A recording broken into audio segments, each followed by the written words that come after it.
Welcome everyone, Dylan Gemelli here today with a brand new video for us. So today we're going to talk about HCG, or human chorionic gonadotropin. But first and foremost, let me reiterate that I am not a doctor.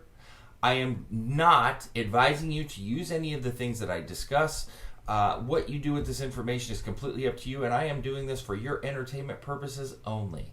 So let's just jump right into HCG. Now, HCG is a polypeptide hormone, and it was actually originally derived from the urine of pregnant females. It was discovered a really long time ago, pre-World War II, and it was sold by Organon by the brand name Pregnol. Organon sold it to actually treat female infertility, depression, obesity, and bleeding of the uterus. Now, as time went on, much like insulin, drug companies found a way to produce HCG synthetically.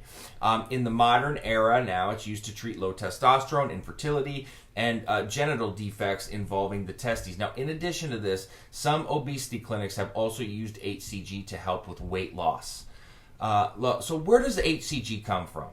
Well, in the early stages of pregnancy, HCG is created within the placenta. Now, it plays a major role in progesterone production, which is a very important female hormone. Now, if you have ever had a pregnancy scare, you might have purchased your girlfriend a home pregnancy test. After conception, levels of HCG are going to rise, and they're going to be detected when there's urinating done on that little stick that comes in the testing kit. If any traces are found, this is an indicator of pregnancy. After 2 to 3 months, then the levels will begin to drop slowly until the female gives birth. Now, let's talk about uses in bodybuilding, which is why most of you are watching this. People in the fitness industry that use anabolic steroids have found ways to utilize HCG. Now, think of it like this. Think about getting a flu shot. Now, your body gets the vaccination, right? And it sees the virus, and then it assumes that you have the flu. It then is going to react accordingly by stimulating the immune system, preparing you for the upcoming flu season. Now, HCG works like this in the body, except it will mimic the luteinizing hormone, as the body thinks that they're the same thing. When this happens, your Leydig cells or your testes react by becoming stimulated. This is why your testes grow when you use it. The result then is that your testosterone initially is going to rise.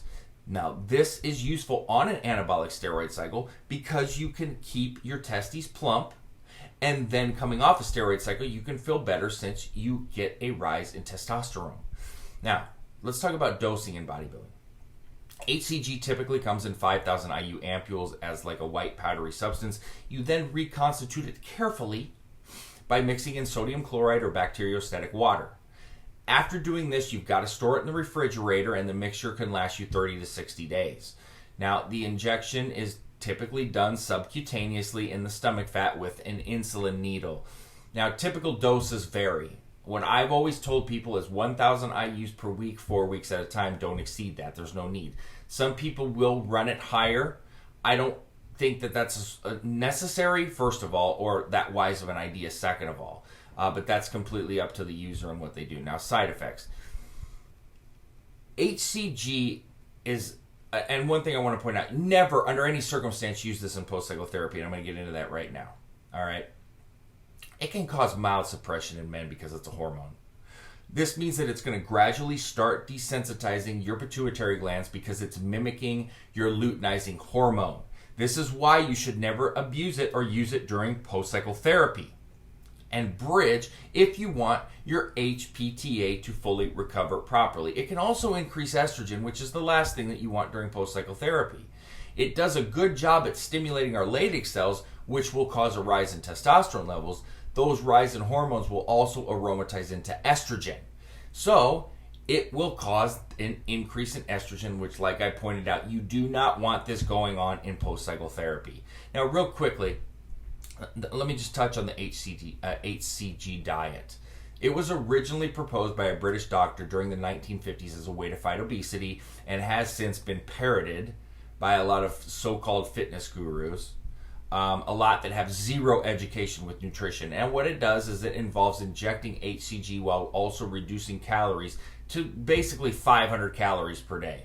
Now, according to the Mayo Clinic, it's never been proven to work for weight loss, and they warn users to beware of such claims.